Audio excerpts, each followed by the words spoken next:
Bismillahirrahmanirrahim. Assalamualaikum warahmatullahi wabarakatuh. Selamat pagi semuanya. Siswa-siswi SMK LPMD Kabun, salam sejahtera untuk kita semua. Pada kali ini kita akan belajar tentang pendidikan agama Islam kelas 11 dengan tema beriman kepada kitab-kitab Allah. Langsung saja. Bismillahirrahmanirrahim, kita mulai.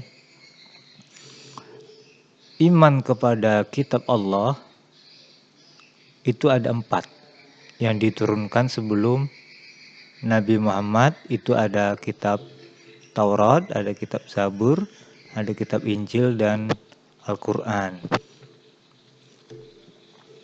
Kitab Taurat itu diturunkan kepada Nabi Musa, diturunkan di Mesir untuk Bani Israel, berisi 8 larangan dan 2 perintah. Kemudian kitab Zabur itu diturunkan kepada Nabi Daud, diturunkan di Palestina untuk Bani Israel tentang pujian kepada Allah, berzikir, doa, nasihat, dan hikmah. Itu isinya. Kemudian yang ketiga itu ada kitab Injil, diturunkan kepada Nabi Isa, diturunkan di Yerusalem, di Palestina juga untuk Bani Israel, berisi tentang tuntunan hidup zuhud. Hidup zuhud itu adalah hidup yang tidak mementingkan kepentingan dunia, dan isi kitab-kitab sebelumnya, berarti kitab Zabur dan Taurat. Kemudian yang keempat itu adalah Al-Quran yang diturunkan kepada Nabi Muhammad SAW, diturunkan di kota Mekah dan kota Madinah. Jadi ada 2 kota yang diturunkan. Yang kedua yaitu untuk seluruh kaum muslimin muslimat di seluruh dunia. Kemudian isinya tentang akidah, tentang hukum, tentang syariat dan muamalat. Kemudian yang keempat adalah sebagai penyempurna kitab sebelumnya. Itu adalah Al-Quran. Yang kita pakai sekarang adalah Al-Quran. Sampai hari kiamat kita akan tetap menggunakan Al-Quran. Gitu. Kemudian di sini kita masuk pada pengertian beriman kepada Allah. Iman artinya percaya. Iman kepada Allah artinya mempercayai sepenuhnya bahwa Allah Ta'ala telah menurunkan beberapa kitab kepada Rasulnya, kepada Nabi Musa, Nabi Daud, Nabi Isa, dan Nabi Muhammad SAW. Sebagai apa? Sebagai penuntun, sebagai petunjuk kepada kita semua, sebagai manusia yang hidup di muka bumi ini. Agar apa? Agar supaya hidup kita itu tidak tersesat. Belum dikatakan seorang mukmin bila dia beriman kepada kitab-kitab Allah. Jadi belum dikatakan orang yang beriman. Syaratnya beriman ya harus percaya. Firman Allah mengatakan di sini, Bismillahirrahmanirrahim, ya ayyuhalladzina amanu billahi wa rasuli wal kitabil ladzi nazzala ala rasulihi wal kitabil ladzi anzala min qabl wa may yakfir billahi wa malaikatihi wa kutubihi wa rusulihi wal yawmil akhir faqad dhalla dhalalan ba'ida. Surat An-Nisa ayat 136. Hai orang yang beriman, tetaplah kamu sekalian beriman kepada Allah dan Rasul-Nya, dan kepada kitab Allah yang diturunkan kepada Rasul, dan kitab-kitab yang diturunkan sebelumnya, sebelum Nabi maksudnya. Barang siapa yang ingkar atau kafir kepada Allah, malaikat-malaikat Allah, kitab-kitab Allah, dan Rasul-Rasul Allah, dan hari kemudian, maka sesungguhnya ia telah tersesat sangat jauh. Oleh sebab itu, kalau sudah tersesat, artinya harus kembali ke pangkal jalan. Harus dengan bertaubat, memohon ampun kepada Allah Ta'ala. Apa tujuannya kitab ini diturunkan? Agar kita itu beribadah kepada Allah tanpa mensekutukannya dengan suatu apapun. Allah itu bukan manusia, Allah itu bukan hewan, Allah itu bukan benda, Allah itu bukan makhluk yang baru. Terus apa? Kita tidak tahu Allah itu seperti apa, namun kita yakin bahwa Allah Ta'ala itu ada, seperti apa bentuknya itu bukan pelajaran kita ya untuk mempelajari tentang Allah itu seperti apa. Tidak terjangkau oleh akal pikiran kita.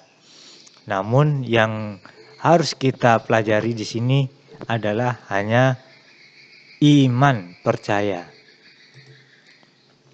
Kandungan kitab-kitab Allah, yang pertama kitab Taurat, Bismillahirrahmanirrahim.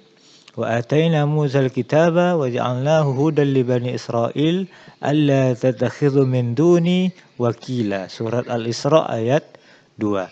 Dan kami berikan kepada Musa kitab Taurat dan kami jadikan kitab Taurat itu petunjuk bagi Bani Israel. Janganlah kamu mengambil penolong selain Allah. Jadi artinya dikembalikan semuanya, minta pertolongan kepada Allah Ta'ala, bukan dengan yang lain, bukan dengan pohon, bukan dengan pergi ke kuburan, bukan dengan kayu, bukan dengan lembu, bukan dengan siapapun. Namun kita hanya minta tolong kepada Allah Ta'ala, apapun itu. Pokok ajaran kitab Taurat di sini berisi tentang tauhid, keesaan Allah Subhanahu wa Ta'ala, dan hukum-hukum syara yang terkenal dengan 10 perintahnya yang berisi 2 larangan. Yang pertama yaitu jangan ada ilah selain Allah, tiada Tuhan selain Allah, ini maksudnya. Kemudian jangan membuat patung, nah, ini berhala ya, itu tidak boleh. Kemudian jangan menyebut nama Allah dengan sia-sia. Kemudian ingatlah kamu akan hari Sabat. Sabat itu hari Sabtu, supaya kamu sucikan dia. Berikutnya, berilah hormat kepada ibumu, orang tua kita. Kemudian tidak boleh membunuh manusia, tidak boleh berzina, dilarang mencuri, dilarang membuat janji atau saksi palsu. Kemudian dilarang berkeinginan memiliki hak orang lain. Kalau memiliki hak orang lain tanpa persetujuan mereka itu tidak boleh. Kemudian yang kedua, kitab Zabur kandungannya berisi tentang pujian kepada Allah Ta'ala atas segala nikmat yang telah diberikan kepada kita. Selain itu juga berisi tentang zikir, doa, nasihat, dan hikmah. Kitab Zabur merupakan petunjuk kaum Nabi Daud. Nabi Daud dalam Al-Quran dikatakan, Bismillahirrahmanirrahim, wa rabbuka a'lamu bima fis samawati wal ard wa laqad faddalna ba'dan nabiyyina ala ba'di wa atayna Dawuda zabura. Surat Al-Isra ayat 55. Dan Tuhanmu lebih mengetahui siapa yang di langit dan di bumi. Dan sungguh kami telah memberikan kelebihan kepada nabi-nabi atas sebagian yang lain, dan kami berikan Zabur kepada Nabi Daud. Yang ketiga, itu ada kitab Injil yang diturunkan kepada Nabi Isa. Ajarannya itu tentang zuhud. Karena pada masa-masa itu orang Yahudi sedang dilanda kerakusan, tamak kepada harta, egois. Isi lainnya sama dengan kitab sebelumnya, namun sebagian menghapus hukum yang tertera dalam kitab Taurat yang tidak sesuai di masa itu. Allah Ta'ala berfirman, Bismillahirrahmanirrahim, wa qaffayna ala atharihim bi'isa ibn Maryam musaddiqan lima bayna yadayhi min at-taurah wa atainahu al-injila fihi hudan wa nura wa musaddiqan lima bayna yadayhi min at-taurah wa hudan wa mau'izatan lil muttaqin. Surat Al-Maidah ayat 46. Itu ayatnya tentang kitab Injil yang diturunkan kepada Nabi Isa. Kemudian yang keempat yaitu adalah kitab Al-Quran yang kita pelajari, yang kita amalkan, yang kita baca sampai hari ini. Bismillahirrahmanirrahim. Inna nahnu nazzalna dzikra wa inna lahu lahafizun. Surat Al-Hijr ayat 9. Sesungguhnya kami, Allah Ta'ala yang dimaksud, itu telah menurunkan az-zikr. Az-zikr itu adalah Al-Quran. Dan sesungguhnya kami benar-benar memeliharanya. Allah akan pelihara Al-Quran ini sampai hari kiamat. Adapun isi ajaran Al-Quran itu sebagai kitab suci umat Islam sebagai berikut. Yang pertama adalah tauhid. Tauhid itu mengesahkan Allah,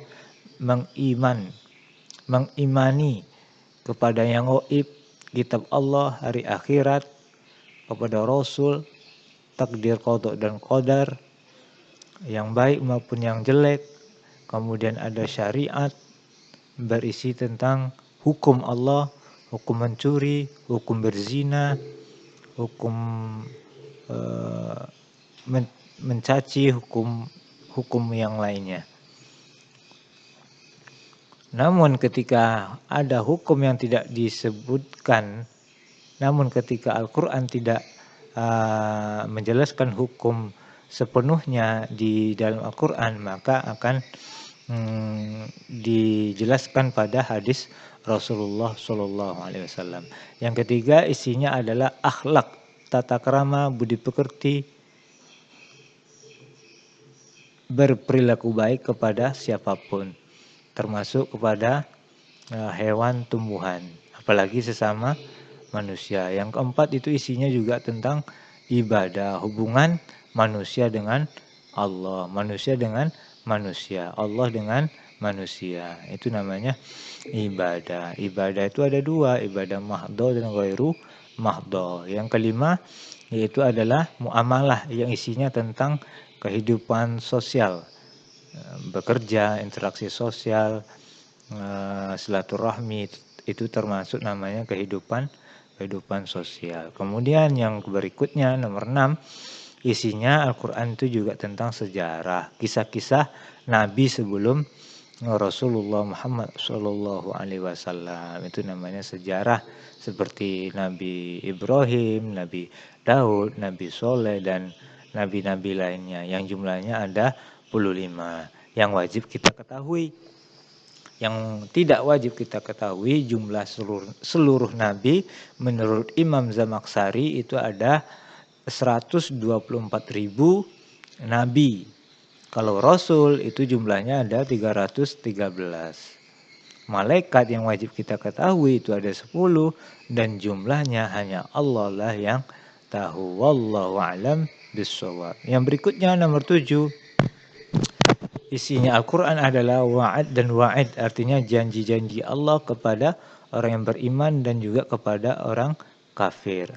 Apabila kepada orang beriman maka janji Allah adalah surga, dan apabila kepada orang kafir janjinya adalah neraka. Kenapa begitu? Kita tergantung pada amal kita di dunia. Jika kita Islam itu menerapkan hukum-hukum Allah, perintah Allah, menjauhi larangannya, insya Allah masuk surga.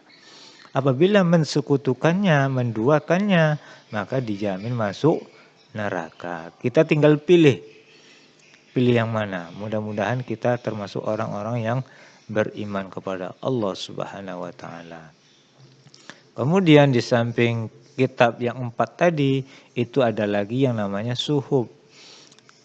Suhuf itu adalah kumpulan wahyu yang isinya berupa lembaran-lembaran yang terpisah. Suhuf ini diberikan kepada Nabi dan Rasul yang isinya hukum, pedoman, menyiarkan agama kepada umat Nabi terdahulu. Suhuf ini diturunkan kepada Nabi Ibrahim, datuknya Nabi Rasulullah Muhammad SAW, dan Nabi Musa.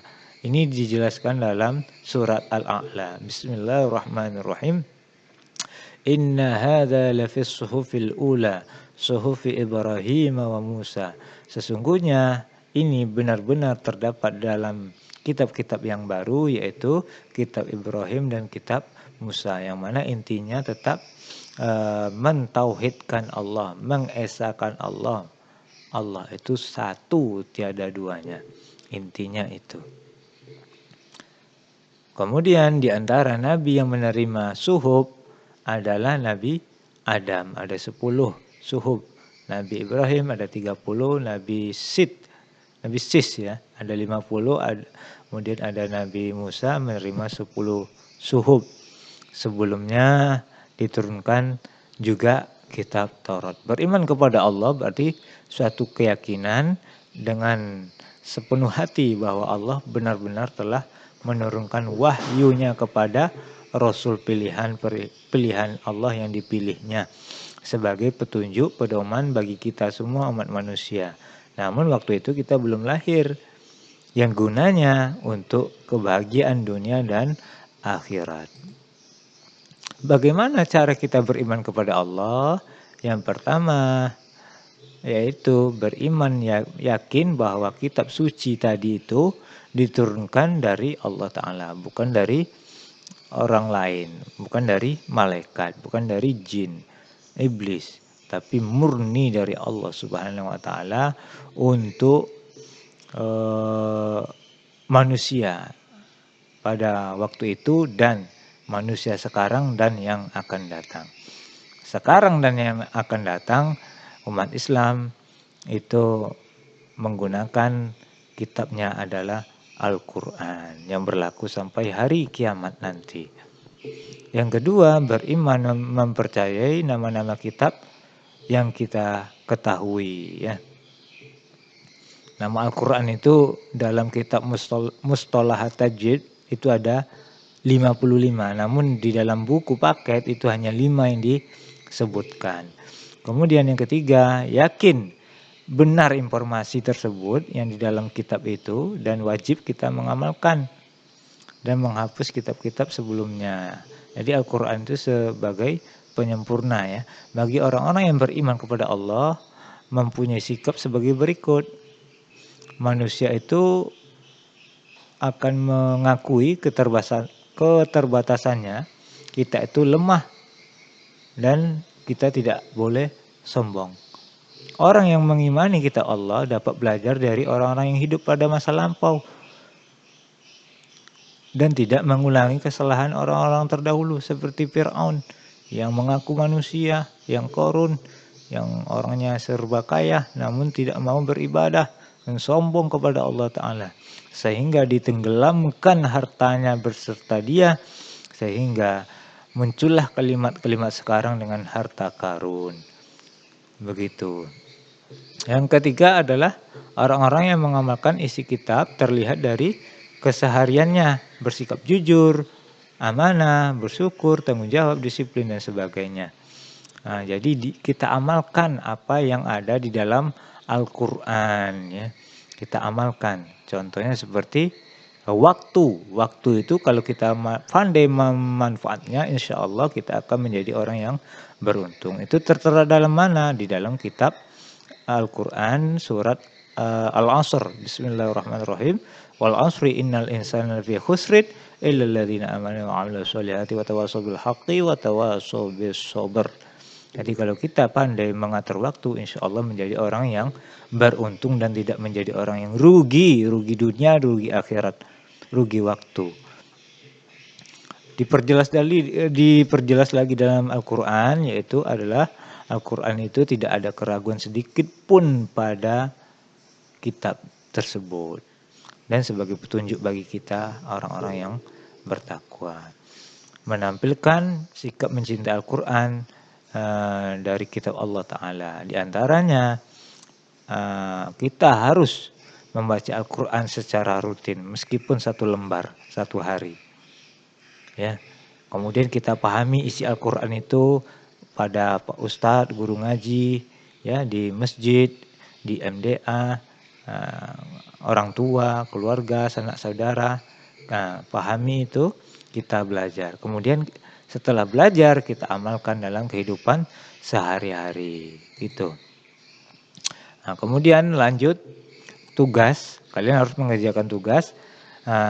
Yang pertama adalah pilih salah satu di antara beberapa tugas di bawah ini. Pilih satu aja, kemudian dijawab. Jawab di komen YouTube beserta dengan absen, nama, kelas, jurusan. Itu ya. Pilih salah satu tugas ini dan komen di bawah YouTube di bawah ini. Demikian untuk pelajaran kelas 11 SMK LPMD Kabun. Bagi anak-anak Bapak silakan absen di komen dan mengerjakan tugas jawabnya juga di komen. Satu komen satu orang. Itu aja, demikian kita tutup. Assalamualaikum warahmatullahi wabarakatuh.